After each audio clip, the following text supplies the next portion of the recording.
은사주의자들은 자꾸만 이 짓 하고 있는 거예요. 여기서 병 걸리는 사람, 악한테 공격받는 사람, 왜 공격받습니까? 세상 버릇 못 고쳐가지고 저런 공격받았습니다.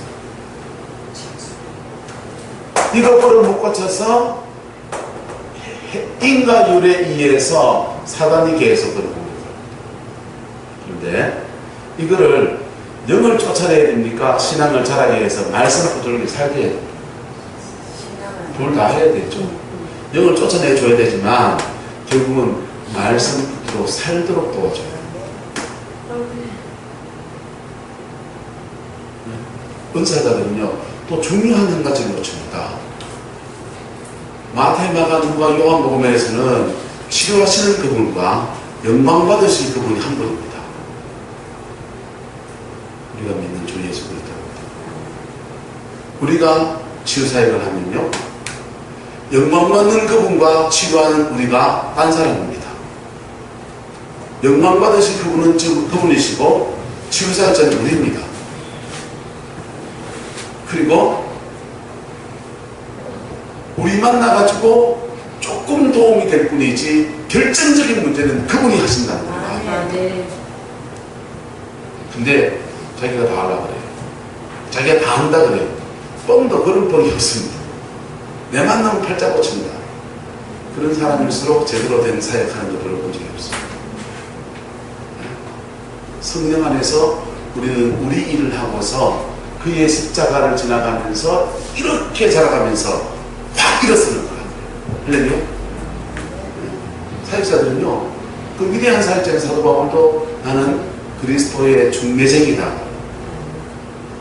요한 같은 세례요한 같은 사람도 서서 신랑을 취하는 자는 신부를 취하는 신랑이나 신랑의 친구도 즐거워하는 난 신랑 친구다. 이런 우리는 영광받을 그리스도가 아닙니다. 그런 것들을 놓치기 때문에 은사주의의 교회는 은사주의대로 성령의 역사가 분명히 있는데도 제대로 된 열매가 안 나옵니다. 복음주의 안에서는 복음주의 안에서 이런 삶에 대한 강조점을 하는데도 성령의 도우심과 역사하심이 현저히 떨어지고 결정적으로 정말로 좀 사건 자체가 안 일어나는 경건주의가 있어요. 중생을 강조하지 않는 경건주의가 있습니다. 구원 사건이 안 일어났는데 무슨 경건주의입니까? 복음주의입니다. 그래서 이것이 종합적으로 되어지면서 서로의 연약함을 고백하며 나갈 때 우리는 주님이 주시는 놀라운 열매들을 맺게 됩니다. 자, 이게 10과 옛사람과 새사람이라는 얘기입니다. 참된 것을 말하고 새사람 어떻게 되느냐 25절부터 참된 것을 말하고 분을 오래 참지 말고 선한 일을 하고 성령을 근심되게 하지 말고 새사람으로 사는 것은 참된 것 말하고 분을 오래 참지 말고 선한 일을 하고 우리가 행동하는 겁니다. 그런데 결정적으로 새사람으로 사는 것은 30절 성령을 근심되게 하지 말라 이거 지켜야 됩니다. 성령을 근심되게 하면 성령의 도우심과 성령의 역사하심과 성령의 일하심을 누리지 못합니다. 그러면 새 사람으로 살아갈 수 있는 힘을 잃어버리는 것과 같습니다. 차 타고 가는 게 빠릅니까? 자전거 타고 빠릅니까? 걸어가는 게 빠릅니까? 차 타고. 성령은 마치 우리를 차를 태워주는 것과 같습니다. 엔진을 따라서 더 빨리 갈 수 있게 하고 더 강하게 하시고 더 온전케 하시는 능력이 있는 겁니다. 그분을 근심되게 하면 도우심을 못 받습니다. 11과 하나님을 본받는 사람 하나님을 본받는 사람이 되라. 베드로서 1장에 보면요 믿음의 덕의 지식을 지식의 절제를 절제의 인내를 인내의 경건을 형제의 우애를 사랑을 공급하라. 하나님을 본받는 사람은요 거꾸로 버려야 될 것은요 음행과 온갖 더러운 것과 탐욕은 누추함과 비석은 말 희롱의 말 이런 것들을 버려라. 이런 사람은 하나님 나라에서 뭘 얻지 못한다? 기업을 얻지 못한다. 기업 얻지 못한다는 말이 뭔 말입니까? 전당 못 간다는 말입니다. 반드시 전당 못 간다는 말이고 또는 이 땅에서 하나님이 주시는 풍성한 삶에 못 들어간다라고 해서 그래서 어리석은 자가 되지 말라 이랬습니다. 다음 넘어갔어요. 그래서 10절 주를 기뻐시게 할 것이 무엇인가 뭐 하여 보라. 시험하여 보라. 시험하여 보라. 이런 게 헤아려 보라라는 뜻입니다. 헤아려 보라는 뜻인데, 보세요. 인생을 이만큼 살면은 내가 옛사람으로 살 때 열매와 새사람으로 살 때 열매가 보입니까? 안 보입니까?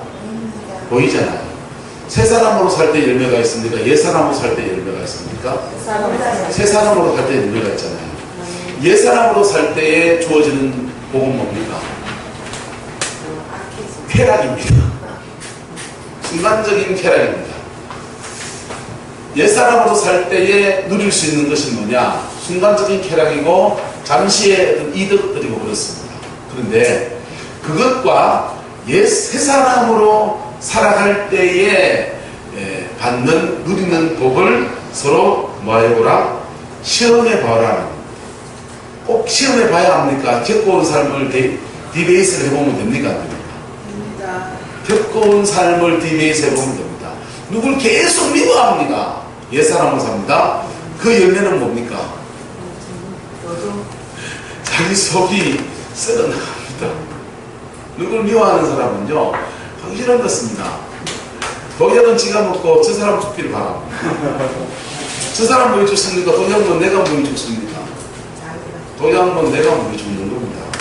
시험해보라.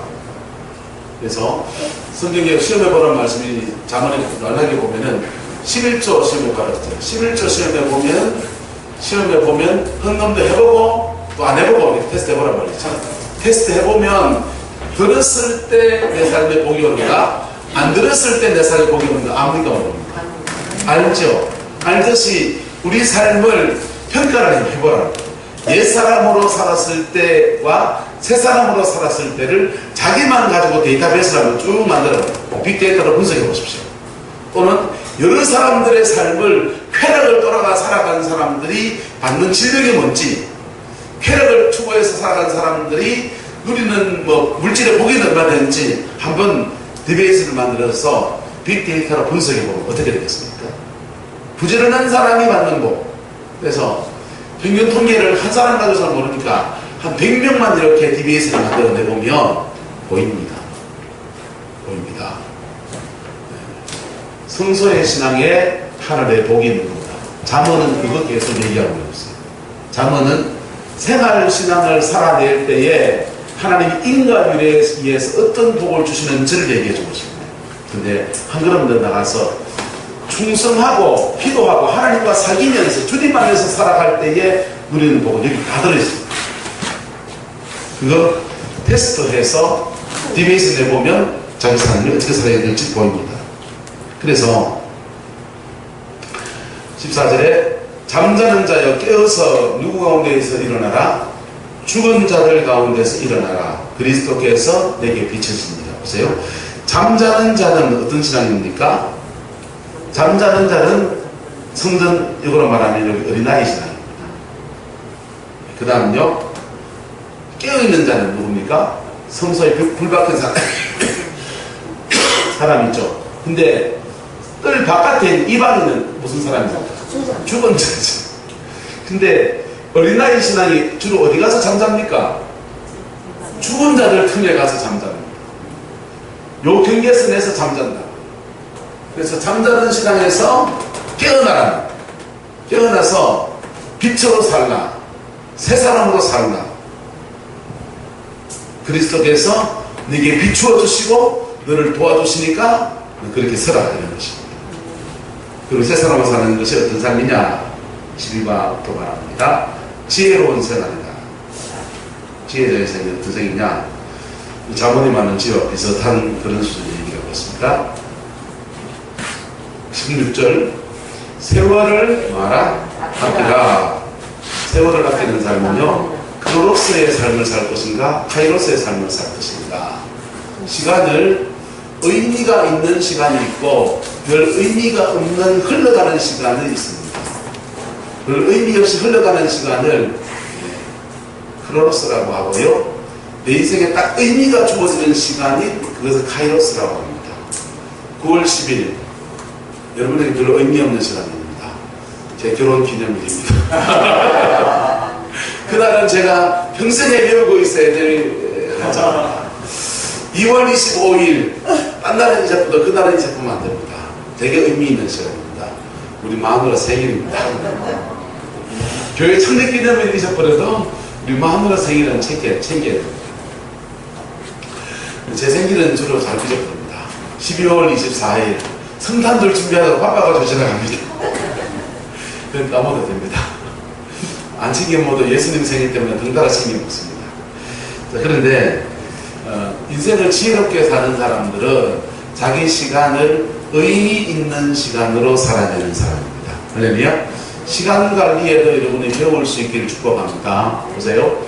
어떤 교수님이 모래, 자갈, 콩, 물, 모래,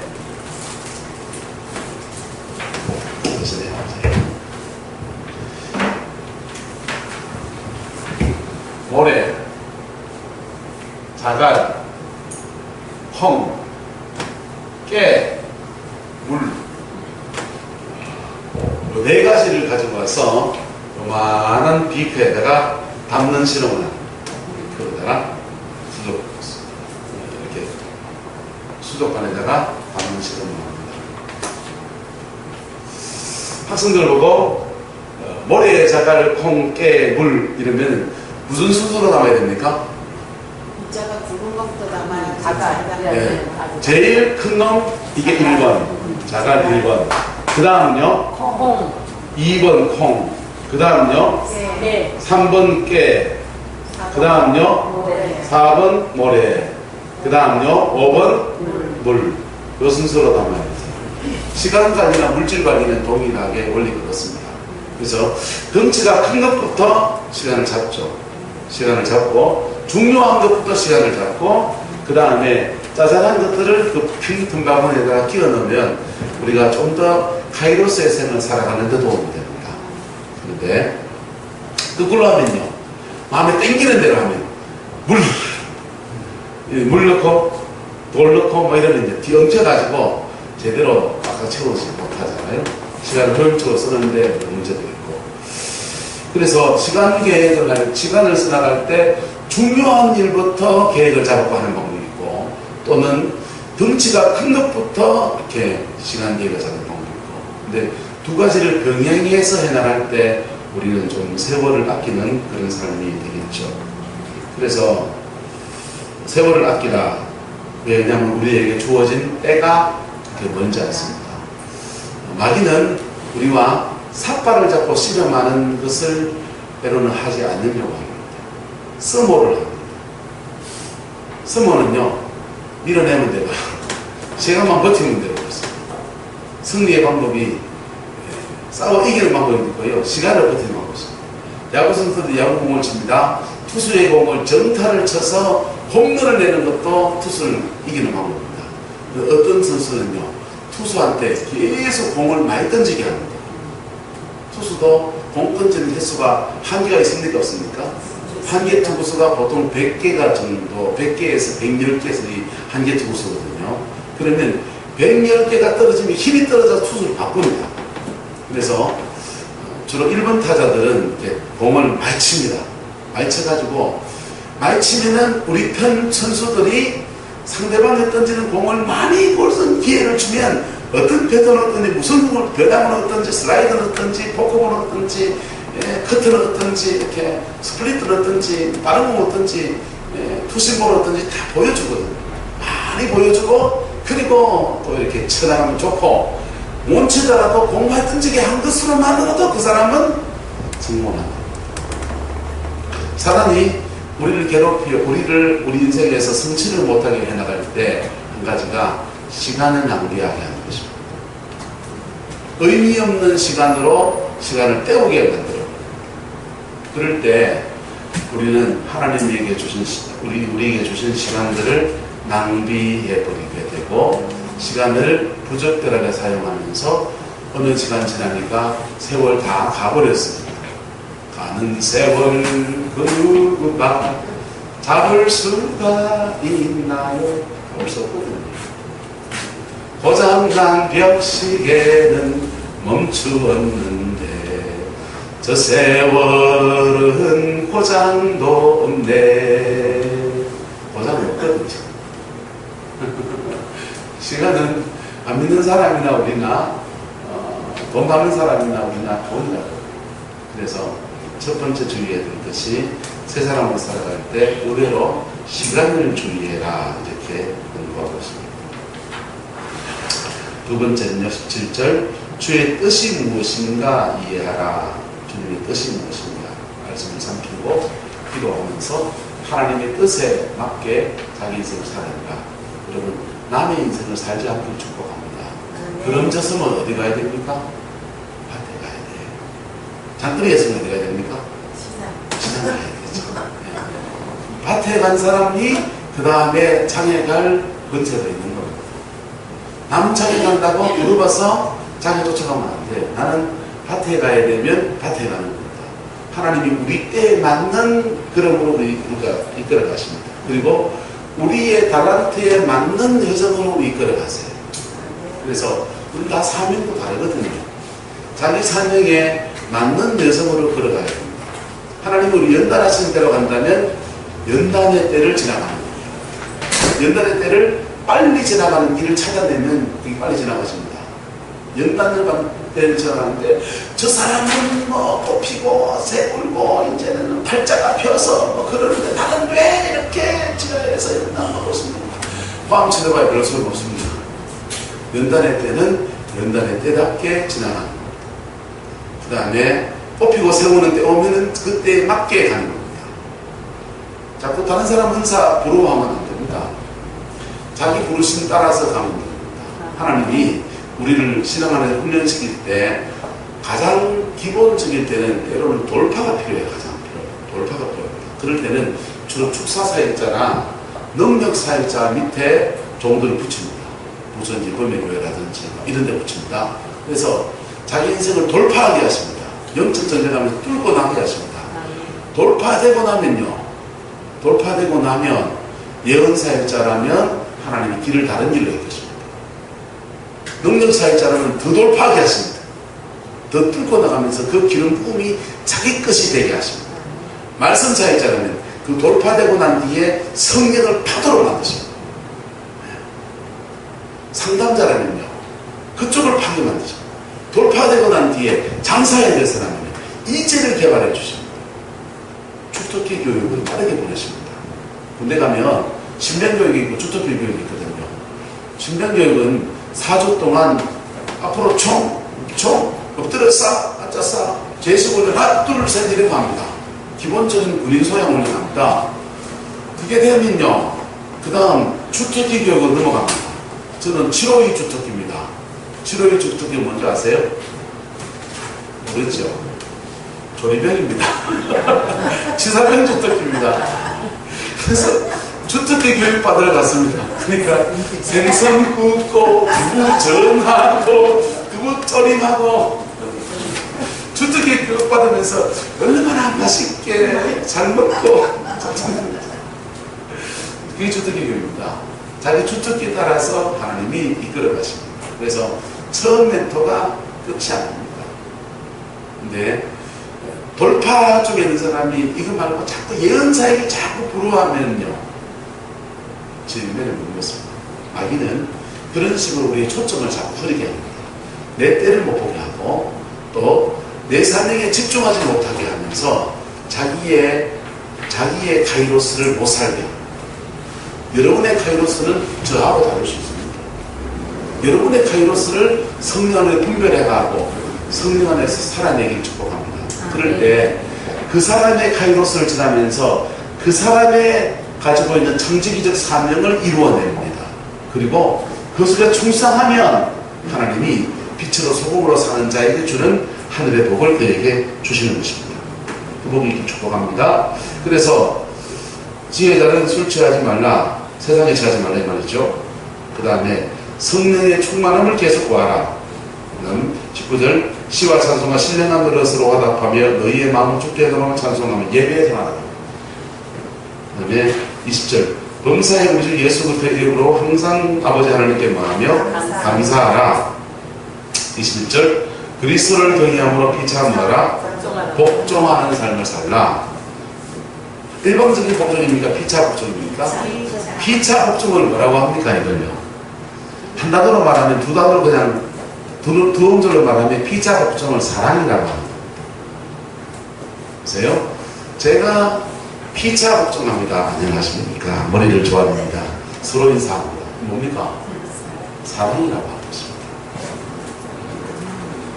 그래서 피차 복종하라는 말을 가지고 남편과 아내를 풀어가야 합니다.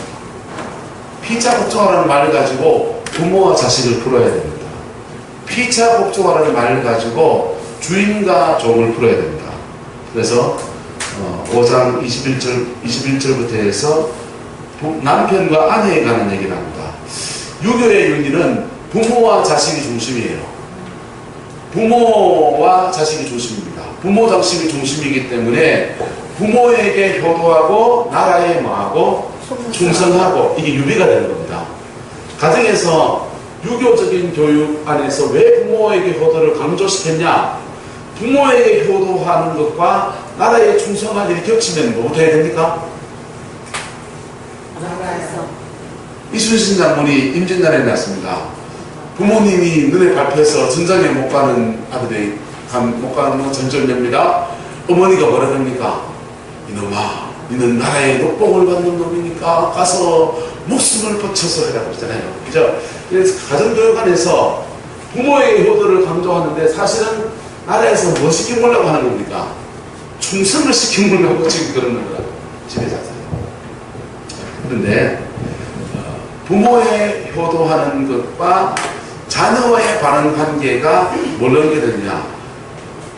주인과 종의 윤리를 연결됩니다. 여러분, 모든 인간관계는 두 가지 열쇠로 연결됩니다. 수평적인 관계와 소유적인 관계. 수평적인 관계는 남편과 아내의 관계입니다. 기독교인은 남편과 아내 간의 관계가 첫 번째 나옵니다. 유교인은 부모와 자식이 첫 번째입니다. 자, 엄마하고 아내가 맨날 싸웁니다. 며느리가 시어머니죠. 맨날 싸웁니다.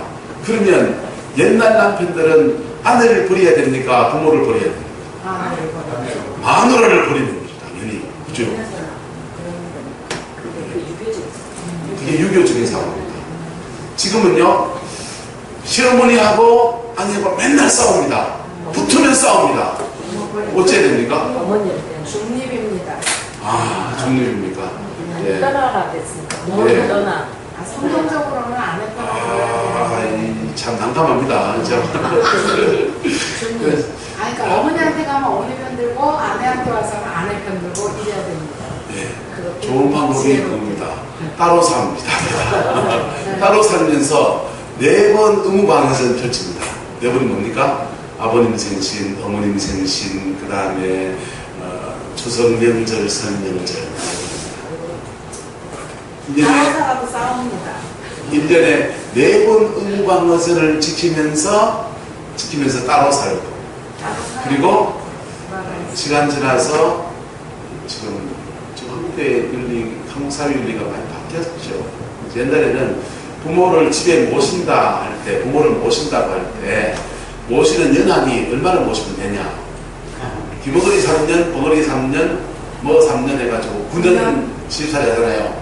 9년 신사를 하면 그 시어머니가 이제 곡간 열쇠 줍니다. 아, 나는 늙었으니까 이제 네가 관리해라 줍니다. 그 9년 신사를 하고서 곡간 열쇠 딱 받아가지고 그때부터 마당새야 호통 치면서 화음 지르다가 그 어른을 얼마나 매시면 되냐? 한 10년 정도 매셔야 됩니다. 요즘은요 수명이 연장돼가지고 이 복권 열쇠가 10년 신사를 안 옵니다. 30년 지나면 이제 줄동할 겁니다. 그리고 줄동할 때는데 나도 지금 오그라져 있고 저 할매도 오그라져 있습니다. 할매가 할매를 모셔야 되는 그런 시대로 지금 가고 있습니다. 그래서 세대가 지금 너무 바뀌었고, 옛날에는 그 큰 집에 이렇게 산다고 할 때 사람체가 따로 있고, 사람체 손님방입니다. 따로 있고, 그 새아기가 사는 방이 따로 있고, 이게 다 갈라져 있습니다.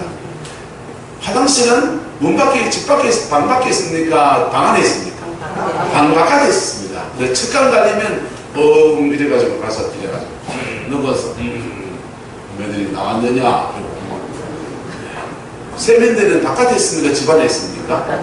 바깥에 세숫대는 건물 팍팍 씻고 어머니 빨리 씻었었어요. 이렇게 하면 됩니다. 근데 요즘은 이 세숫대하고 안에 들어있고 똥간도 지금 안에 들어가 있습니다. 그리고 한 실내 공간 안에 존재합니다. 방이 이렇게 있고 해서 한 집에 산다고 하는데 그 집이 이쪽 집, 이쪽 집 다 별채가 다 따로따로 다 되어 있습니다. 심지어 좀 잘 사는 집들은 부엌도 다 따로 되어 있었어요. 그러면서 부모를 저쪽 방에 있는 부모님한테 문안 인사드리고 너무 잘 주무셨습니까? 세수물 올려드릴까요? 올려드리고 집안에 와서 좀 자유로운 시간을 보내고 인사할 시간에 또 가서 밥 먹고 잘 주무셨습니까? 이러면 됐어요.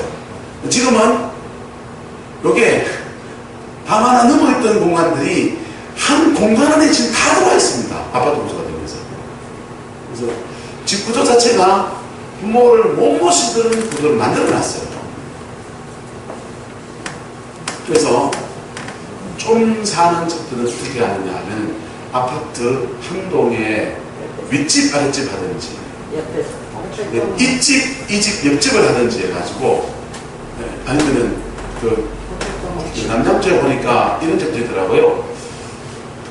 40몇 평짜리 아파트를 분양을 하면서 원룸을 하나 끼워놨는 거예요.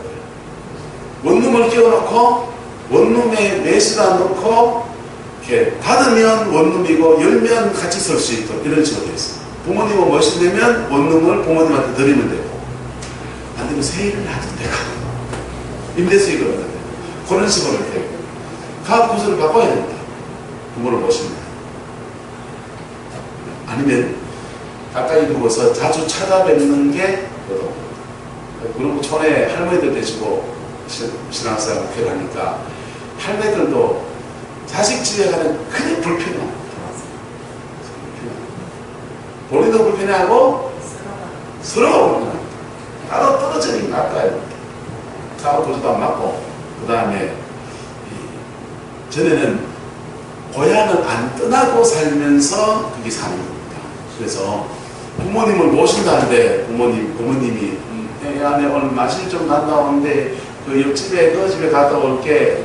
그 집에 가면 또 계십니다. 친구도 다 그 동네에 있습니다.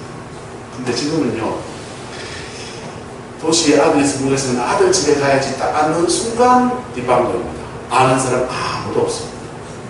사교성이 있어서 스스로 그 경로당을 찾아다니고 막 앞집 할매들 쫓아고 다니지 않는 이상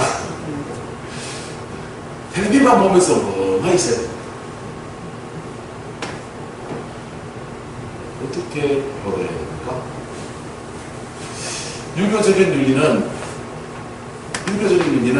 이 수적적인 관계를 중심으로 해서 이렇게 풀어가는 거예요. 기독교 윤리는 수평을 중심으로 해서 풀어가는데 수평윤리는 모델을 제시했습니다. 남편과 아내는 사랑해야 된다고 하면서 누구를 모델로 제시했습니까? 예수님과 교회에 대한 얘기를 하고 있습니다. 예수님과 교회가 남편과 아내의 사랑의 모델이다라는 것입니다. 그래서 그리스도는 교회에 자신을 주고 교회는 그리스도에 대한 전제를 지켜가고 복종하고 하면서 그리스도와 교회가 사랑하면서 연합되어지는 것을 가지고서 남편과 아내의 관계를 설명해놨습니다. 그리고 부모와 자식 관계와 노사의 관계는 그것도 한 세트로 묶어놨습니다. 부모와 자식 관계가 이상한 사람들은 대부분 직장 가면 상사로 들이받습니다. 교육하면 목사한테 들이받습니다. 이런 사람들은 권위자만 보면 불달고 들이받는 겁니다. 노동운동 세게 막 하고 투사고 그리고 남들 앞에 막 그렇게 으쌰으쌰 하고 있지만은 실제로 가정의 삶을 자세히 분석해 보면 그 사람들은 부모로부터 굉장한 상처를 받는 사람들이 경우가 많아요. 그래서 부모 비슷한 사람만 보면 화가 먼저 나요. 화가 나요. 그러니까 직장 가면은 상사와 관계가 좋다 안 좋다? 안 좋죠. 인간관계의 모든 키는 두 가지입니다. 가정 안에서 남편과 아내 관계, 부모와 자식 관계, 여기에서 가정 안에서 모든 사회의 모든 관계가 다 풀어져갑니다. 하나 더 하면 자녀와 자녀끼리의 관계. 세 가지 안에서 수평적인 관계를 잘 가지는 것은 가족 안에 형제애가 좋은 사람들은 세상 나가면 동료들과 협력하고 주고받고 관계 잘합니다. 잘합니다. 근데 부모 자식 관계가 좋은 사람들은 상하 관계를 잘 가집니다. 직장 생활하면 아내 사람과의 관계, 상사와의 관계를 잘 가집니다. 그게 형통입니까? 형통 아닙니까? 형통이죠. 그래서 부모 자식 관계가 으그러진 사람은 예수님 안에서 그것을 용서하고 뛰어넘는 은혜가 와요. 내적 치유 받아야 돼요. 가게 치유를 받아야 돼요. 그래서 그게 용서하고 뛰어넘을 때 두 가지 은혜가 주어집니다. 모든 인간관계에 맺힌 것들이 풀어가 나가는 힘이 되게 주어집니다. 두 번째는요, 축복이 옵니다. 네. 부모는 하나님 이 땅에 축복하는 존재로 직분자로 세운 사람은 목사입니다. 기본적으로 모든 사람에게는 축복권이 있습니다. 그 축복권은 주로 부모에게 있습니다. 부모에게 있고 영적 부모인 목회자에게 있는 겁니다. 근데 아까 첫 1장할 때 말씀드렸지만 하늘의 복은 하나님이 주는 겁니다. 땅의 복은요, 자기가 일구어 가든지 아니면 물려받든지. 물려받는 게 쉽습니까? 일구어 가는 게 쉽습니까? 물려받는 게 쉽습니다. 물려받는 게 쉽습니다. 물려받은 것을 가지고 자기가 증폭시켜 나가, 자기화시켜 나가고 증폭시켜 나가는 겁니다. 그래서 이파테이션의 원리가 존재하는 겁니다. 근데 부모와 관계가 어그러진 사람은 하나님이 그 가정 안에서, 가문 안에서 어떤 가정은 지혜가 출중한 가정이 있어요. 어떤 가문은 관적으로 계속 그 가정이 나가는 그런 가문이 있습니다. 어떤 가정은 물질의 물권을 가진 가문이 있습니다. 어떤 사람은 농사를 잘 지는 가문이 있고요. 어떤 사람은 인간관계를 참 잘 가지는 그런 가문이 있습니다. 각자 가정마다 사단이 공격해서 저주받은 것도 있고 무너져버린 것도 있고 연약함도 있지만은 하나님 그 가정에 주신 고유한 복도 있습니다. 근데 관계가 비틀어져 버리면, 따라서 관계가 비틀어지면 올 것도 안 온다. 올 것도, 부모로부터 올 것도 안 옵니다. 부모가 나한테 해주긴 뭔데? 이런 사람은요, 스스로 우리 부모로부터 그에게 흘러오는 좋은 것들도 다 끊어버립니다. 저희 아버님은 선생님이세요. 선생님이셔서 우리에게 좋은 혜택을 많이 줬습니다. 어렸을 때 도서관 키를 저한테 주셨어요. 그래서 시골에 울진 포초등학교니까 물론 책도 배웠지만은, 근데 그 책은 제가 제 수준에 볼 수 있는 책은 다 봤습니다. 대구에 갔을 때는 동촌초등학교 다녔는데, 거기도 역시 아버님이 아동문학을 하실 거여서 도서관 담당을 하셨습니다. 키를 저희 주셨습니다. 또 집도 학교 안에 있어서 아버님 퇴근하는 시간이 내 퇴근하는 시간입니다. 도서관 키 열고 닫고 내가 나가고, 그리고 도서관 있을 때까지 끝까지 버티고 앉아있다가 내가 갑니다. 그러니까 어렸을 때 독서량이 굉장히 많죠. 그것이 제게는 자원이라는 자원입니까? 아닙니까? 자원이죠. 우리 아버지가 저한테 못 해주거든요. 그것도 한 자랑입니다. 근데 그렇지만 제가 우리 아버님을 존경합니다. 인생이 깊어질수록 더 아버지가 존경스러워요. 우리 아버지 반만 했으면 좋겠다. 애 대학을 더 보내면서 시골교회 목사가 애를 대학을 더 보내니까 걱정이 산산이 됩니다. 기숙사 생활하는 건 어떻게 해야 되나 깎이니 깜깜한 거예요. 좀 이따가 이제 이런 보내면 좀 있으면 작은 놈도 보낼 때 두 놈을 어떻게 보내나. 근데 야, 우리 아버지는 4명이나 대학을 시키더라고요. 4명이나 대학을 시켜서 그때 하나님을 울면서 기도했습니다. 그런 기도 안 하는 게 나옵니다. 내가 몰라가지고 하나님 우리 아이들 둘이 내 대학 무사히 공부심을 줬으면 내가 여기 무릎에 평생 뿌리를 박으라도 있겠습니다 라고 말을 서운처럼 해버렸습니다. 그래서 못하고 아직까지 있습니다. 근데 그때 없고 근데요 그러고 난 뒤에 따르다 보니까 국가자금 제도가 있더라고. 아 진작에 가르쳐주지 기도 안 했지.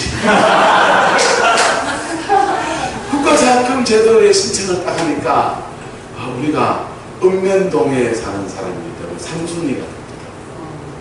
그래서 근데 또 몰랐어요. 이게 전액자금이 되는지 모르고 융자를 냈습니다.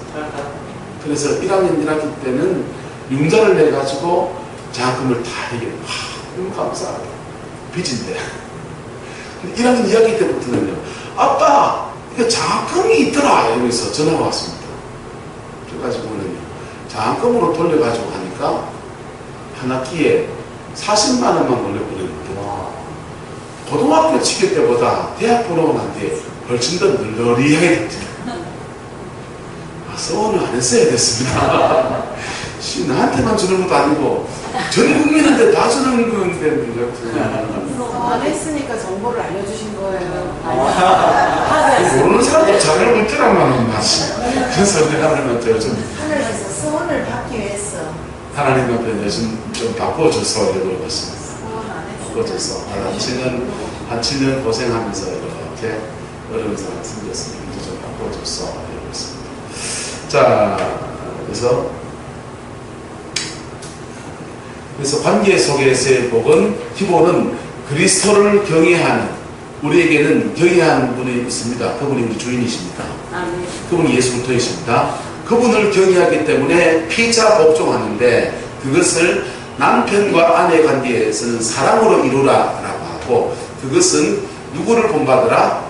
그리스도와 교회에 관한 것을 예수님이 어떻게 하신다고 본받고 교회가 어떻게 해야 되는지를 본받으라 이렇게 말하는 겁니다. 그렇게 하고 종과 주인에 관해서는 그렇게 얘기해 주고 있습니다. 그래서 주인과 종에 관한 얘기를 합니다. 네, 그래서 보세요. 군신관계, 주인과 종에 관한 얘기. 나라의 부모에게 효도하고 나라에 충성하고 이 쇠가 빠지게 조선이 가르쳤습니다. 임진왜란이 터졌습니다. 선조가 서울을 버리고 도망을 갔습니다. 어주로 도망을 갔습니다. 그랬더니 한양 도성을 불태워졌습니다. 일본군이 태웠게요? 누가 태웠게요? 조선 노비들이 다 태웠습니다. 임금 개새끼 다 태웠습니다. 네. 지만 살겠다고 도망가버리고 하면서 한양 도성을 일본군이 오기도 전에 한양 도성에 있는 노비들, 평민들, 억눌린 사람들이 다 태웠습니다. 여러분, 군신관계를 부모와 자식관계를 유비해서 가르쳐서 세상 속에서 이루어 보려고 했던 나라가 조선이었습니다. 조선이었는데 그것이 어떤 현상으로 나타나느냐? 권력을 진 사람은 권력을 가지고 폭력을 했습니다. 권력 폭력입니다.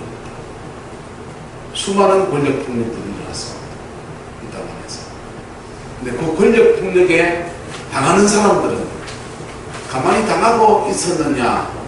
저항 폭력을 했습니다.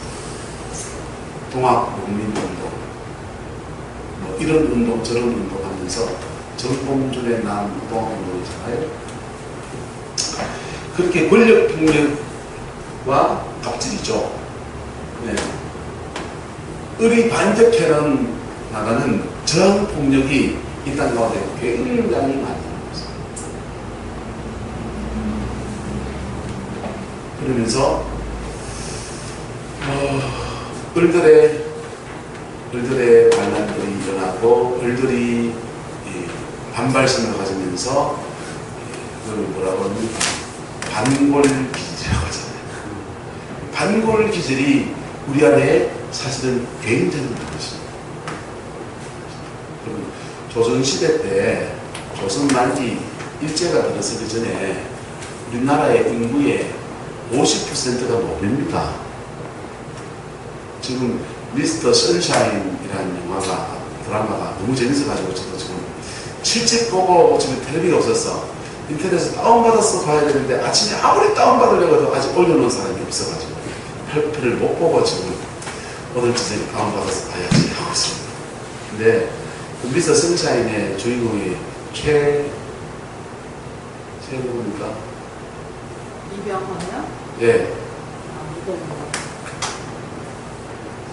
배우 이름 이병헌. 네, 유병헌이죠. 예. 유병헌 말고 미국 군인 이번에입니까? 안 보니까 몰라요. 최유진으로 생각합니다. 우리가 최유진이라고 자기 이름을 이렇게 유진 이렇게 말합니다.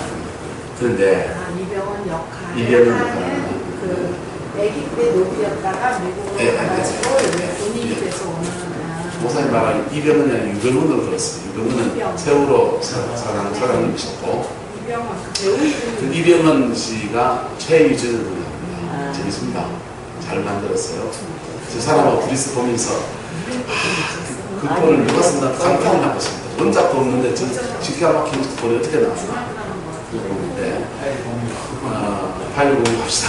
근데 그 최유진이라고 하는 사람이 나오는데 그 자체가 성님이 안 됩니다. 그 당시 노비는 성이 없습니다. 이름도 없습니다.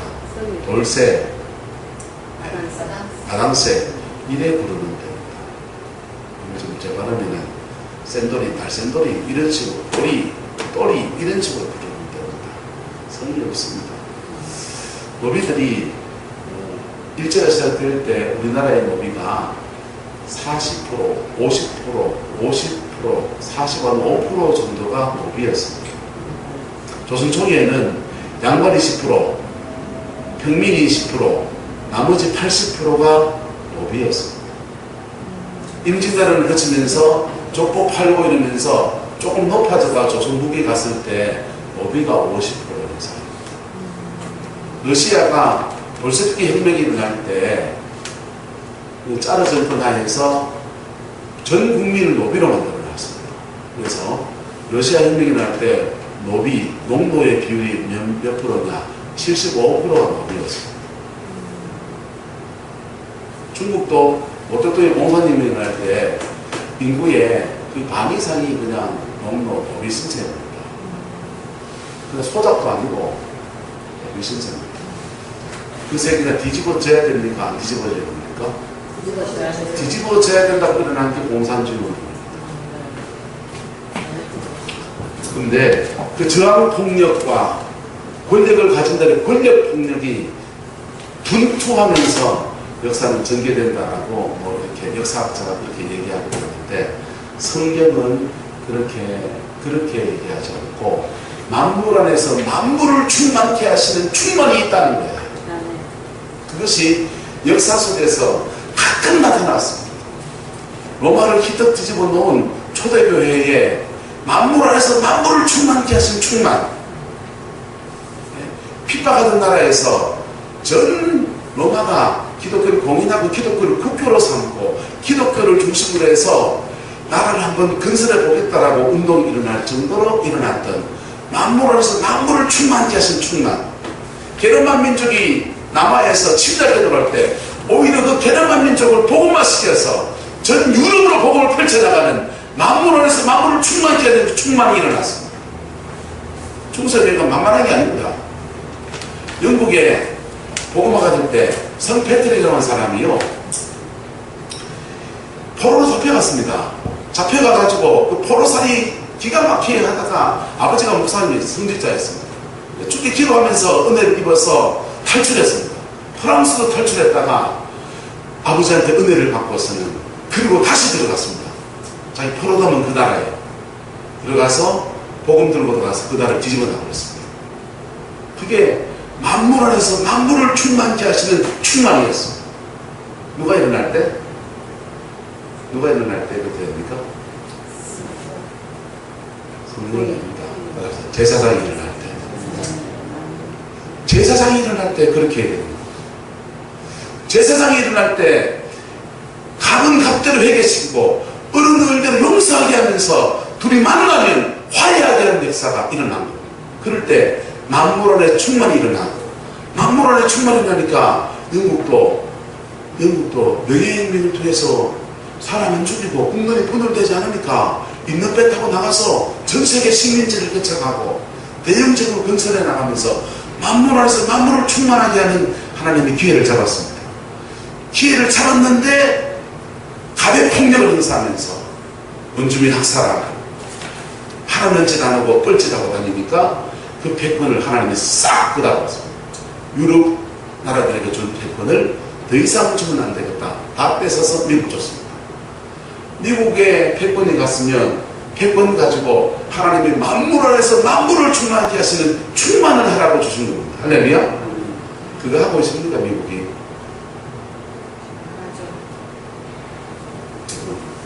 미국이 떠난다고요? 통일되면 미국이 더 길을 쏘아내서 평양 땅 저 위에까지 신호조까지 사이에서 앉아서 갑니다. 미국은 극동아시아에 교두부를 만들어 놓은 겁니다. 대한민국 안에. 자기 이름 위해서 왔습니다. 자, 한국교회, 한국사회, 하나님이 전 세계로 뻗어가는 길들을 막이를 주셨습니다. 역시 만물 안에서 만물을 충만케 하시는 충만하라고 하나님이 기회를 준 겁니다. 그걸 하고 있습니까, 우리가? 그걸 하고 계신 분들이 계셔서 너무 감사한데, 한국 사람들 갑질 진짜 많아요. 한국 사회 안에서도 복음을 가진 사장님이나 복음을 가진 노사도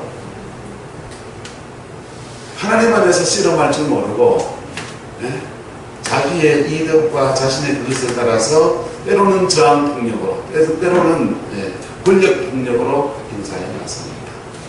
그러면 되게 됩니다.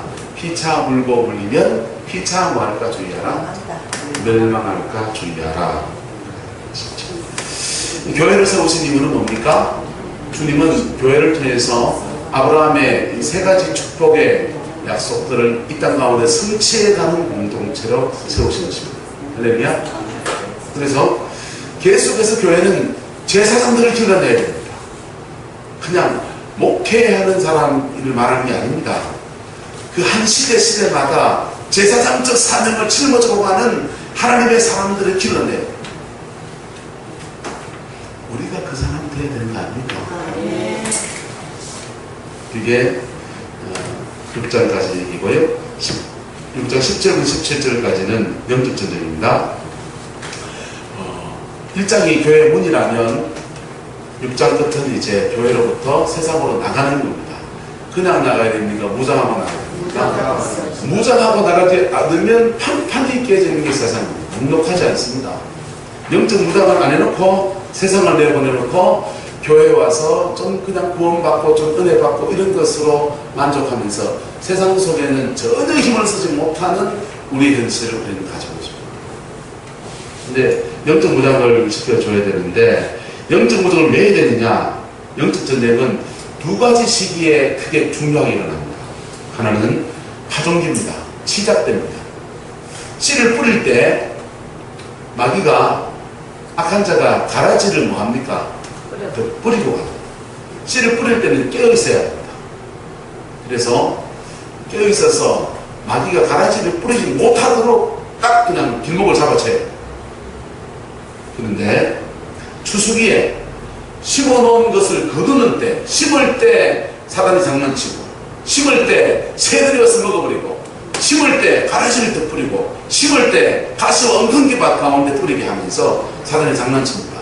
그런데 심어놓은 것을 거두려 할 때 영적 전쟁이 있습니다. 심어놓은 것을 거두려 할 때, 그래서 13절 보세요. 이는 악한 날에 너희가 능히 뭐하고 대적하고 모든 일을 행한 후에 뭐 하기 위함이라? 서기 위함이라. 모든 일을 행한 후에, 모든 일을 행한 후에 딱 서기 위함. 서면 뭐합니까? 상 받습니다. 할렐루야. 잘 이기는 자는 상 받으리. 상 받습니다. 하나님의 상을 받습니다. 우리가 인생 가운데서 하나님이 주는 상은 스트레스는 행위, 인과율에 대한 상을 받습니다. 심고 거두는 것에 대해서 상을 받습니다. 성소의 신앙에는요, 기도한 것에 대한 상을 받습니다. 어쨌든 상을 주시는 분이십니다. 할렐루야. 충성한 것에 상을 받으십니다. 사명 감당하는 데 상을 주십니다. 그 상을 거둘 때가 될 때 원수가 집요하게 방해합니다. 이것은 이스라엘 백성들이 농사지으면서 뼈저리게 경험하는 두 가지 사건이 있습니다. 씨를 뿌릴 때 적들이 와서, 모압이나 이런 적들이 와서 씨 뿌려서 양식을 거두면 저 나라가 이스라엘이 강해지잖아요. 그러니까 그 파종한 밭을 난리를 치렀습니다. 또 한 번은 거둘 때가 되면, 다 거둘 때는 나라가 누르겠잖아요. 야, 내일이 추수다! 하면 그 전날 와서 불을 싸지고 집자를 보내가지고, 또는 이제 거두었다! 다 거두었다 싶을 때 모압 군대가 쳐들어와서 아사가 부릅니다. 그래서 기도원 같은 사람이 밀을 추수하는데 어디에서 추수합니까? 포도주 틀에 가서 추수하는 거예요. 포도주는 먼지가 납니까? 안 납니까? 포도주 틀은 먼지가 안 납니다. 물기가 있고 먼지가 들어가면 안 됩니다. 근데 포도주 틀을 짜려면은 실내에서 짜야 돼요. 먼지가 없는 데서. 밀은요, 나라가 틀면은 찌그러지하고 막 나오고 먼지가 나잖아요. 그래서 밀은 추수하려면 바람 많이 부는데 한 대 가서 해야 돼요. 근데 기도원이 밀 추수를 하는데 포도주 짜는 틀 안에 가서 숨어가지고 나라 추수합니다. 왜요? 자꾸 뺏기니까. 영적 전쟁이, 그래서 씨 뿌릴 때 영적 전쟁 있지만 진짜 치열한 영적 전쟁은 추수 때입니다. 하나님이 그에게 상을 주시려 할 그때의 치열한 영적 전쟁이랍니다. 그때 무장되어 있지 않으면 많은 경우 넘어져요. 많은 경우. 마더 테레사가 인도에서 굉장히 수고를 많이 하지 않습니까? 그런데 수고 많이 하고 노벨 평화상을 받기로 했댔어요. 근데 노벨 평화상을 받기 몇 달 전 그분이 받는다 자기는 전혀 몰라요. 그런데 이상하게 마더 테레사가 너무너무 영적 공부하고 있어요. 힘들어 죽을 지경입니다. 자기의 멘토에게 편지 쓴 거 보면 자살하고 싶다는 얘기를 수없이 나와요. 근데 그 고비를 쑥 지나갔더니 뭐가 떨어집니까? 노벨상 딱 떨어집니다. 여러분, 선교사 나가 있는 사람한테 노벨상 떨어졌습니다. 그 다음부터는요, 사역이기는 날개를 달아납니다. 이게 한도 끝도 없이 들어옵니다. 전 세계에 돌고 도는 돈들이 내 돈 의미 있게 쓰고 싶은 수많은 사람들이 긍정된 사람한테 돈을 부자에 막 꽂아넣습니다. 그래서 병원 짓고 캘커타에 들어온 돈 가지고 모든 일들 자기가 평생에 꿈꿨던 거 다 이뤘어요. 하나님이 그 인생에 상을 주시는 고비 안에서 그 끝자락에서 무엇을 지나가는 겁니까? 영적 전쟁 지나가는 겁니다. 그때 승리할 수 있게 축복합니다.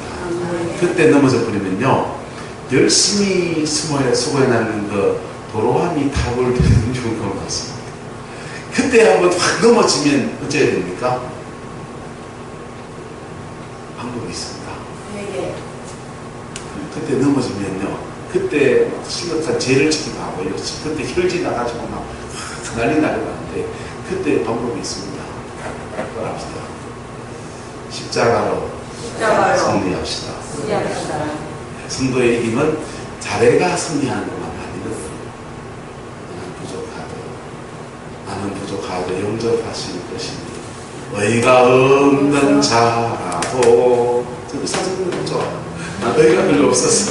의가 없는 자라도 도와주심 바라고 생명새 하나님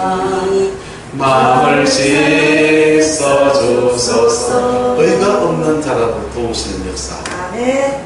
그럴 때 겸손과 함께 그래 그거 알았느냐 하면서 겸손과 함께 승리가 되게 해주고 싶습니다.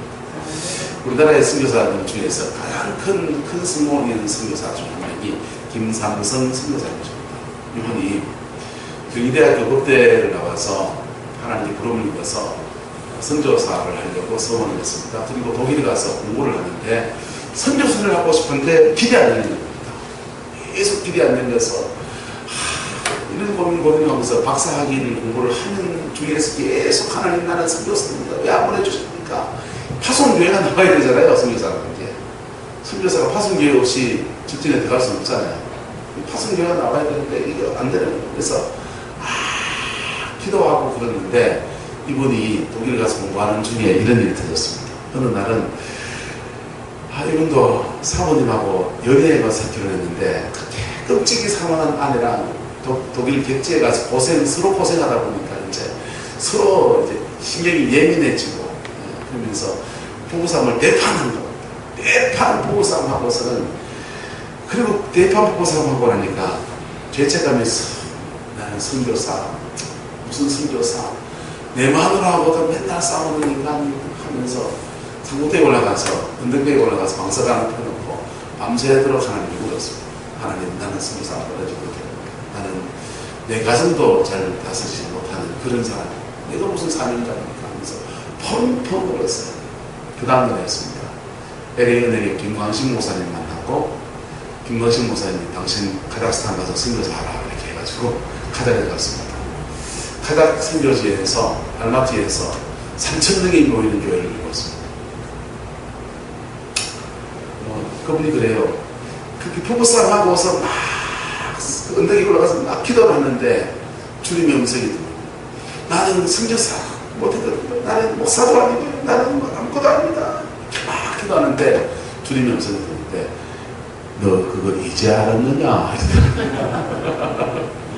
이제 알았느냐? 이러더니 그 다음 날로 하나님 길이 탁 열리면서 알마티에 가서 선교사 그 가서 보니까 새벽에 새기도 하는데요 2,000명이 모여서 기도합니다. 1시간 동안 부르짖어서 기도하는데요 우리나라 사람들은 주여 하고 부르짖잖아요. 그 러시아만 주여가 가스봇이거든요. 가스봇! 가스봇! 가스봇! 하면서 막 기도하는데 이 사람들은 기도하다가 도망갈까봐 구역구역 다 묶어놨어요. 다 손잡고 서가지고 이제 손을 흔들면서 막 막는 기도하면서 1시간 동안 그렇게 기도하고 1시간 기도가 끝나니까 차 타고 무직장 바로 간다고 막 흩어져서 빵 하나 쪼고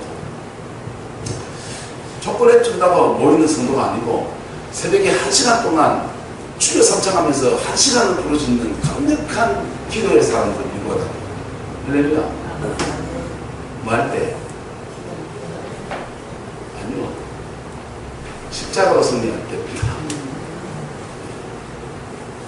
나의 연약함을 하나님 앞에 고백하며 때로는 우리가 믿음으로 승리하고 때로는 십자가로 승리하고 때로는 먼저 믿은 사람들 믿음의 유산들을 입어서 승리하고 그렇게 나갈 때 주님은 그리스도의 몸 안에서의 영광을 우리에게 허락해 주신 것입니다.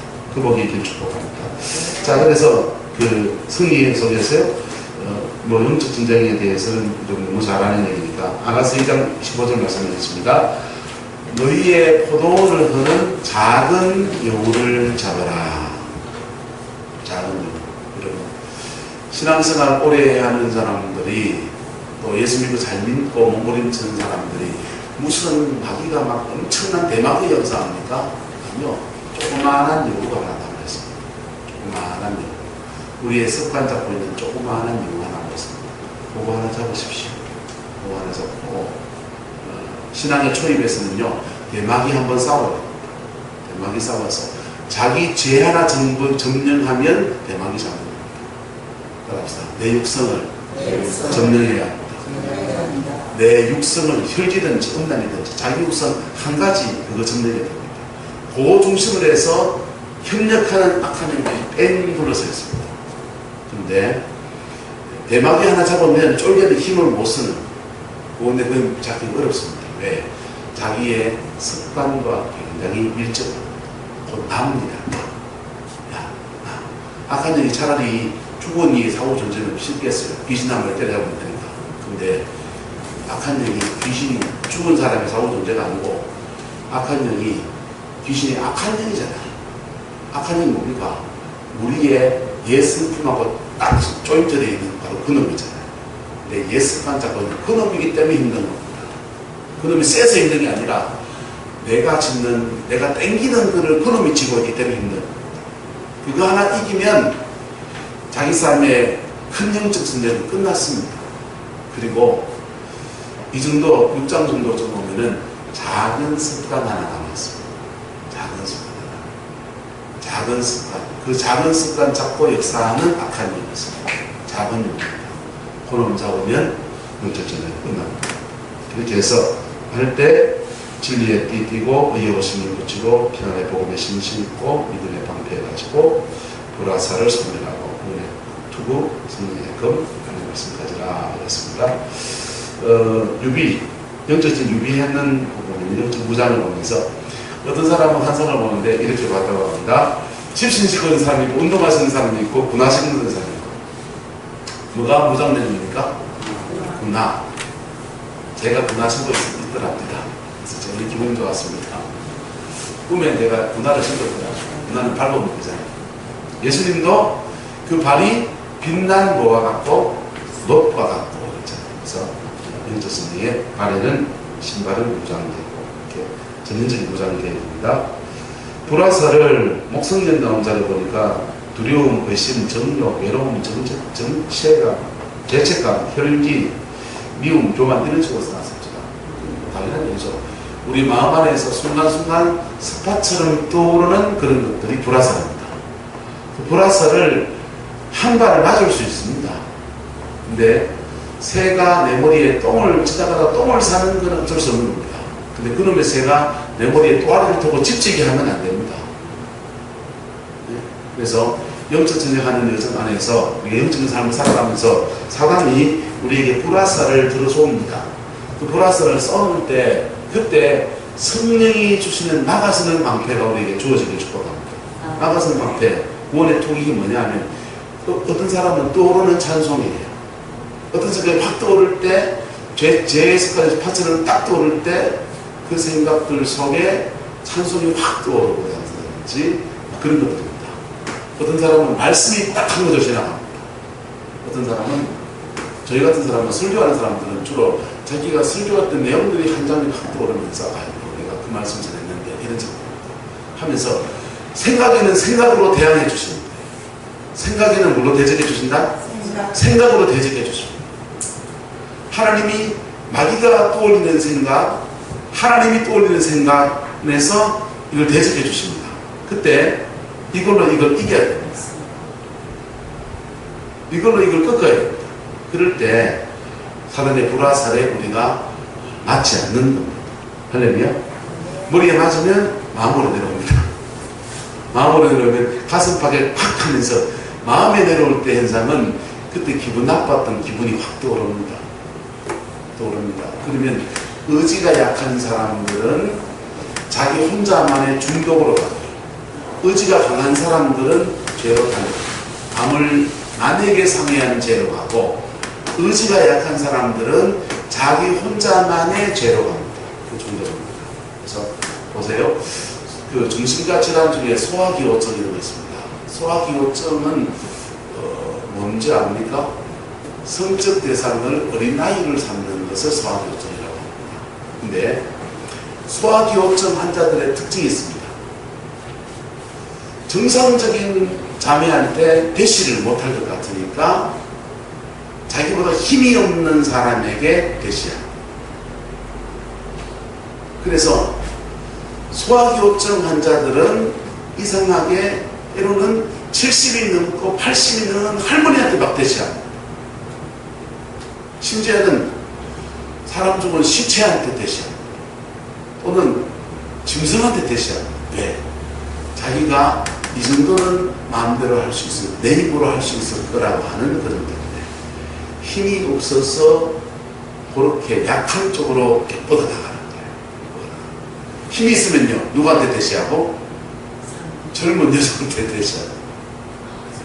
그게 소화기호증이 가지고 있는 기질에 따라서 그 충동이 몸 밖으로 뛰쳐나갈 때 약한 사람에게 뻗어나가는 사람은 기질이 그런 사람이니까 그런 사람이 뻗어나가고, 대등함을 위해서 누굴 친다든지 이런 사람들은 자기 힘과 내 힘이 있다고 생각하면 남한테 땀으로 덤비고 그런 식으로 폭력이라든지 음란이라든지 그런 식으로 해서 몸 밖으로 뛰쳐나가는 거예요.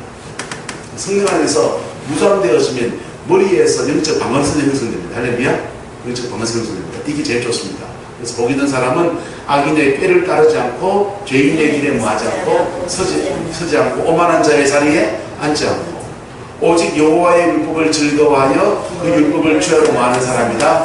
묵상한다. 묵상할 때 우리의 생각 안에 자꾸만 말씀이 그 성령 안에서 이렇게 박히는 겁니다. 그러면서 튀게 되고 말씀이 깨우쳐 주시고 말씀이 띄워주시면서 우리가 영적 전쟁, 생각의 의미에서부터 싸워 이기는 되는 겁니다. 할렐루야? 근데 이게 무너지면 어떻게 되냐? 악인의 꾀를 따릅니다. 꾀가 시작입니다. 꾀를 따르면 뭐가 됩니까? 길 됩니다. 경상도 말로 길을 또 질이라고 하잖아요. 질난단 말이에요. 길을 걷습니다. 길을 걷다 보면은 오만한 자의 자리입니다. 이 포지션입니다. 자리. 그 사람은 그런 사람이다. 정체성이 그런 사람이다. 악인의 꾀를 떠올랐는데 한 번 죄인의 길을 걷습니다. 다시는 안 해야지 하고 안 그러면 돌이켜 회개하는 겁니다. 그런데 악인의 길을 꾀를 따라서 죄인의 길을 걷습니다. 한 번 가고 두 번 가고 자꾸만 가고 쉽네 하면은 그 사람은 그게 질난 겁니다. 질나면 그런 자리에 앉습니다. 자리에 앉으면 어떻게 되느냐? 하나님이 심판하십니다. 앞도 이거야 싶어 죽으시거든요. 심판하십니다. 그래서 악인 심판을 견디지 못하며 의인의 회중에 들지 못하리로다. 근데요, 의인의 길을 걷는 사람은 꽤 대신에 뭐가 있는 겁니까? 말씀이 있는 겁니다. 말씀 안에서 인생의 질이 나는 것입니다. 말씀 안에서 그의 포지션, 자리가 형성되는 것입니다. 그런 사람은 시내가에 심은 나무가 철을 따라 열매를 맺으며 그가 하는 모든 일이 다 형통하리로다. 할렐루야? 네. 그 복이 그에게 있는 것입니다. 그 영적 전쟁에서 승리해내는 저와 여러분 되기를 예수님 축복합니다. 그리고 그 다음에 15가 바울 당부입니다. 당부는 출신이죠. 출신 또는 끝으로 교장 선생님이 강구합니다. 높아지면서 한 말씀 또 드리는데 주례사 끝났는데 신앙선교 또 한 말씀 꼭 드려야 되겠는데 정말 끝으로 이러면서 출신 붙은 겁니다. 출신 붙었는데 기도 부탁하는 게 있고요. 19절 나를 위하여 볼 것은 내게 무엇을 주사 말씀을 주사 나로 입을 열어 복음의 비를 담대히 알리게 하옵소서 할 것이니 이 일을 위해서 내가 뭐가 됐다 합니까? 쇠사슬의 메인 사실이 된 것은 나로 이 일에 당연히 한 말을 담대히 하게 하려 함이라. 제사장의 사명을 감당하게 기도해달라 하고 제사장의 길을 잘 걸어가는 여정 안에서 나는 갇힌 자가 됐다라고 하는 것입니다. 신약의 제사장은 제사장직만 하는 게 아니라 제물도 되는 겁니다. 도도 되는 거라고요?